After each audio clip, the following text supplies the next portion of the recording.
Economic planning के संदर्भ में पढ़ रहे थे, जिसमें हमने उसके अर्थ को समझा, उसके पश्चात उसकी विशेषताओं को हम डिस्कस कर रहे थे। आज भी हमारा टॉपिक वही रहेगा, हम उसी को कंटिन्यू करेंगे। तो फीचर्स ऑफ इकोनॉमिक प्लानिंग में हम डिटरमाइंड ऑब्जेक्टिव्स तक पढ़ चुके थे। आज जो हम पढ़ेंगे वो है setting of priorities of targets, लक्ष्यों की प्राथमिकताओं का निर्धारण। लक्ष्य निर्धारण के पश्चात या हमारे उद्देश्य निर्धारित करने के पश्चात प्रत्येक पंचवर्षीय योजना में कुछ विशिष्ट प्राथमिकता वाले उद्देश्य निर्धारित किए गए थे कि जब आर्थिक नियोजन में सर्वप्रथम तो हम लक्ष्यों उद्देश्यों का निर्धारण कर लेते हैं। उसके पश्चात ये देखते हैं हम कि योजना में निर्धारित किस लक्ष्य को प्राथमिकता के आधार पर पैकेज दिया जाए, जिससे कि पिछड़े क्षेत्रों का पहले विकास संभव हो सके। मतलब उद्देश्य निर्धारित करते हैं, उसके पश्चात हम ये देखते हैं कि उन उद्देश्यों में भी पहले जरूरत किसको है, कौन सा उद्देश्य हमारा पूरा करना अभी बहुत जरूरी है according to conditions of the country. देश की आवश्यकता के अनुरूप अभी हमें यदि जैसे हमें कृषि को अधिक प्रमुखता देनी है तो हम कृषि क्षेत्र को ज़्यादा ध्यान देंगे, उद्योग को देना है, सेवा क्षेत्र को देना है। तो इस प्रकार उद्देश्य तो कई निर्धारित किए जाते हैं, लेकिन हर योजना में कोई एक मुख्य लक्ष्य निर्धारित किया जाता है, या हम उसके एक मुख्य या हम कह सकते हैं किसी एक उद्देश्य को प्राथमिकता दी जाती है हर योजना में, जिसका मुख्य उद्देश्य यही होता है कि वो जरूरत के हिसाब से या उस समय की परिस्थितियों के अनुसार कोई एक विशेष प्राथमिकता क्षेत्र का निर्धारण किया जाए और उसके अनुरूप उस योजना में काम किया जाए। इसके पश्चात आता है फीचर्स ऑफ इकोनॉमिक प्लानिंग में गवर्नमेंट प्रोग्राम एंड स्ट्रेटेजी, सरकारी कार्यक्रम एवं रणनीति। आर्थिक नियोजन की क्रियाविधि, संगठन संरचना तथा वित्त व्यवस्था पूरी तरह से सरकारी नीति पर ही आधारित होती है और इसके लिए सरकार निजी क्षेत्र से भी सहयोग लेती है और लक्ष्य प्राप्ति की अपनी रणनीति बनाती है। मेन तो ये सारे प्रोग्राम जो होते हैं वो सरकारी नीति पर ही आधारित होते हैं और निजी क्षेत्र से भी उसमें सहयोग की अपेक्षा की जाती है। इसके बाद है हमारा सोशल अपलिफ्टिंग, सामाजिक उत्थान। आर्थिक नियोजन हम कह सकते हैं उसकी सबसे प्रमुख विशेषता या आर्थिक नियोजन को अपनाने का मूल कारण यही होता है कि इसके अंतर्गत देश के पास जो भी उपलब्ध संसाधन हैं, चाहे वो मानवीय हैं, चाहे वो भौतिक हैं, चाहे वो वित्तीय हैं, किसी भी प्रकार के संसाधन हैं, उनका प्रयोग अधिकतम सामाजिक लक्ष्यों की पूर्ति करते हुए समाज को नई दिशा प्रदान करना होता है। मतलब हम कह सकते हैं आर्थिक नियोजन का मुख्य उद्देश्य संसाधनों का उपयोग सामाजिक उत्थान के लिए करना होता है। इसके बाद हमारा है मैक्सिमम यूटिलाइजेशन ऑफ रिसोर्सेज, संसाधनों का अधिकतम उपयोग। आर्थिक नियोजन या नियोजन हम कह सकते हैं प्लानिंग ही क्या होती है, किसी भी कार्य को कह सकते हैं परफेक्टली करना, कि उसमें क्रियाएं इस तरह से या क्रियाओं का क्रम इस तरह से निर्धारित करना कि हम उस काम को परफेक्टली का अर्थ है कि जो भी उसका उद्देश्य है या हम कम कीमत पर या कम लागत पर अधिकतम बेनिफिट उठा सकें, वही हम कहेंगे कि वो काम हमने परफेक्ट किया। तो अर्थशास्त्र के अनुसार यदि हम कहें किसी भी काम को परफेक्टली करने का अर्थ है कि लागत आपकी मिनिमम हो और आपको उससे प्रॉफिट जो है या आप उससे जो भी अर्न कर रहे हैं वो मैक्सिमम हो। तो इसी तरह से इकोनॉमिक प्लानिंग भी अर्थशास्त्र से संबंधित है। तो या हम कह सकते हैं विकास का ही एक इंस्ट्रूमेंट है।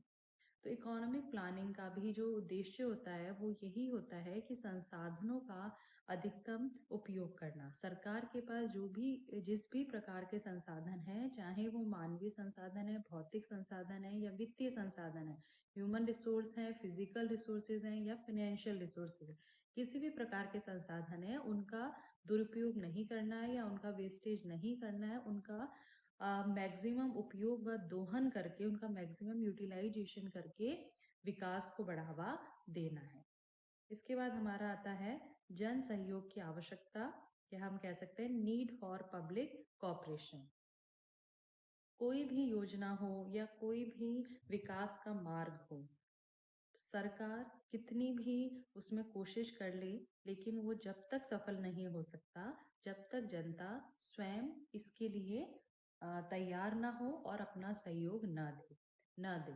तो इसी तरह से इकोनॉमिक प्लानिंग भी जब ही सफल हो सकता है, या आर्थिक नियोजन की भी सफलता तभी उस पर निर्भर करती है कि जनता का सहयोग भी सरकार को मिलता रहे। क्योंकि जनता यदि उसमें रुचि नहीं लेगी, जनता उसको अपनाएगी नहीं, या जनता उसमें अपना योगदान नहीं देगी, तो सरकार किसी भी प्रकार के विकास कार्यक्रम में सफल नहीं हो सकती। और आर्थिक नियोजन में भी जन सहयोग ही अपेक्षित है उसकी सफलता के लिए। तो आर्थिक नियोजन की सफलता के लिए यह आवश्यक है कि जनता अपना सरकार को या देश में पूर्ण सहयोग दे, तभी हमारा आर्थिक नियोजन सफल हो सकता है। इसके बाद है स्ट्रक्चरल चेंजेस, संरचनात्मक परिवर्तन। आर्थिक नियोजन जो किया जाता है वो मुख्यतः हम कह सकते हैं अल्पकालीन उद्देश्यों के लिए तो किया ही जाता है, लेकिन उसमें उसका उद्देश्य मुख्यतः दीर्घकाल के विकास को बढ़ावा देना होता है। और दीर्घकाल का विकास क्या करता है? अर्थव्यवस्था में संरचनात्मक या स्ट्रक्चरल चेंजेस लाता है, उसमें मूलभूत परिवर्तन आते हैं। तो आर्थिक नियोजन अल्पकाल के उद्देश्यों के साथ साथ दीर्घकाल के विकास का मार्ग भी प्रशस्त करता है, या हम कह सकते हैं दीर्घकाल के विकास के लिए भी एक नींव तैयार करता है। तो आर्थिक नियोजन का उद्देश्य संरचनात्मक परिवर्तन लाना भी होता है। इसके बाद है हमारा स्टेट इंटरफेरेंस, राज्य द्वारा हस्तक्षेप। आर्थिक नियोजन, क्योंकि हमने पढ़ा, पूर्णतः राज्य द्वारा या सरकार द्वारा संचालित होता है, निजी क्षेत्र का उसमें सहयोग लिया जा सकता है। तो सार्वजनिक क्षेत्र के प्रबंध एवं संचालन का संपूर्ण भाग राज्य द्वारा ही उठाया जाता है। और आर्थिक नियोजन के माध्यम से हम कह सकते हैं एक तरह से निजी क्षेत्र का केवल सहयोग लिया जाता है, उन्हें पूर्ण स्वतंत्रता, या हम कह सकते हैं उनको एक तरह से कंट्रोल में रखा जाता है। तो इस तरह से आर्थिक नियोजन में राज्य का ही या सरकार का ही पूर्णतः हस्तक्षेप होता है। निजी क्षेत्र को अधिक स्वतंत्रता नहीं होती, उनका केवल सहयोग लिया जाता है। अपनी नीति को सफल बनाने के लिए उनको उतनी ही स्वतंत्रता दी जाती है जितना आवश्यक है। इसके बाद है हमारा कंट्रोल ऑन प्राइसेस, कीमतों पर नियंत्रण। आर्थिक नियोजन में सरकार अपने विभिन्न विभागों के माध्यम से वस्तुओं के मूल्यों पर नियंत्रण रखने का प्रयास करती है। और जब भी आवश्यकता होती है, देश की परिस्थितियों के अनुसार वह अपनी मूल्य नीति में परिवर्तन लाती है, लेकिन ये परिवर्तन मुख्यतः देश के सार्वजनिक हित को ध्यान में रखकर ही लाया जाता है। फिर इसके बाद है हमारा स्टेप टुवर्ड सोशलिज्म, समाजवाद की ओर एक कदम। अर्थव्यवस्था के विभिन्न रूप हमने पढ़े, पूंजीवादी, समाजवादी और मिश्रित। तो पूंजीवादी में तो हम देखें तो निजी लाभ को ही महत्व दिया जाता है, सरकारी क्षेत्र का इतना अधिक योगदान उसमें नहीं होता, और निजी लाभ को ही ज्यादा महत्व देने के कारण पूंजीवाद में आर्थिक विषमता एक सबसे बड़ी समस्या या सबसे बड़ा उसका दुष्प्रभाव पाया जाता है। मिश्रित अर्थव्यवस्था में तो पूंजीवाद समाजवाद दोनों के गुण होते हैं, तो दोनों के लाभ हम उसके अंतर्गत उठा सकते हैं। समाजवाद जो होता है वो समाजवादी अर्थव्यवस्था जो होती है वो मुख्यतः सरकार, उसमें सारा नियंत्रण सरकार के हाथ में होती है, उसमें निजी स्वतंत्रता को कोई स्थान नहीं होता है। तो समाजवाद मतलब कह सकते हैं देश के संसाधनों का केवल समाज के विकास के लिए काम में लेना, वो समाजवाद का मेन मोटिव होता है। तो आर्थिक नियोजन का भी उद्देश्य यही है कि देश में जितने भी प्रकार के संसाधन हैं उनका इस प्रकार से उपयोग किया जा सके कि मैक्सिमम सार्वजनिक हित हो सके। तो एक तरह से समाजवाद की ओर ही आर्थिक नियोजन जो है वो एक तरह से समाजवाद की ओर ही एक कदम है, या समाजवाद को ही बढ़ाने का एक तरीका है कि संसाधनों का उपयोग सार्वजनिक हित, सभी के सामाजिक उत्थान के लिए किया जाए। तो एक तरह से यदि हम आर्थिक नियोजन को अपनाते हैं तो हम समाजवाद की ओर अग्रसर होते हैं। और लास्ट है हमारा appraisal of targets and achievements. लक्ष्यों एवं प्राप्तियों का मूल्यांकन।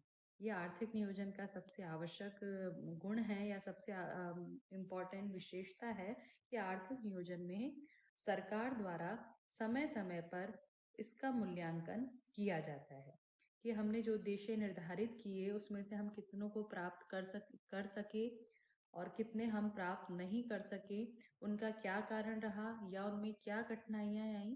तो ये सभी अध्ययन लास्ट में किया जाता है और उसी के अनुसार अगले प्लान की रूपरेखा तैयार की जाती है। जो भी कठिनाइयाँ पूर्व प्लान में आई हैं, उनको दूर करने के प्रयास किए जाते हैं और जो हमने सेक्टर मजबूत किए हैं, उनको और आगे बढ़ाया जाता है और जो सेक्टर कमज़ोर रह गए, उनको अगले प्लान में उन पर ज़्यादा ध्यान दिया जाता है। तो इस प्रकार इकोनॉमिक प्लानिंग का जो सबसे महत्वपूर्ण या लास्ट स्टेज तो कहते हैं, लेकिन ये एक तरह से बहुत इम्पोर्टेंट स्टेज होता है या और उसकी एक अच्छी विशेषता होती है कि इकोनॉमिक प्लानिंग में हमने जो वास्तविक प्रगति की है उसकी तुलना की जाती है हमारे उद्देश्यों से और उसमें जो भी वेरिएशन होता है, जो भी उसमें अंतर होता है, उसको अगले प्लान में समाप्त करने या बांटने का प्रयास किया जाता है।